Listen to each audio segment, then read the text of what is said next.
સુરતના કાપોદ્રા પોલીસ સ્ટેશનમાં PSI, ASI અને ખાનગી વ્યક્તિ લાંચ લેતા એસીબી દ્વારા રંગે હાથ ઝડપાયા. સુરત શહેરના કાપોદ્રા પોલીસ સ્ટેશનમાં લાંચ લેવાના ગંભીર આરોપ સાથે મહિલા police sub inspector Madhuben Rabari, સહાયક સબ ઇન્સ્પેક્ટર નવનીતકુમાર જેઠવા અને ખાનગી વ્યક્તિ માનસિંગ સિસોદિયાને એન્ટી કરપ્શન બ્યુરો દ્વારા રંગે હાથ ઝડપવામાં આવ્યા છે.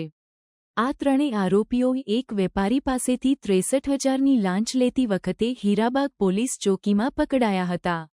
આ મામલો વેપારી સામે કાપોદ્રા પોલીસ સ્ટેશનમાં દાખલ થયેલી નાણાકીય વિવાદ સંબંધિત અરજીની તપાસ દરમિયાન સામે આવ્યો હતો.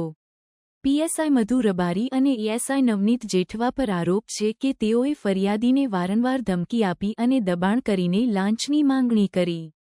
ફરિયાદીએ આ અંગે એસીબીનો સંપર્ક કર્યો અને ત્યારબાદ એસીબીની ટીમે ટ્રેપ ગોઠવીને આરોપીઓને પકડી પાડ્યા.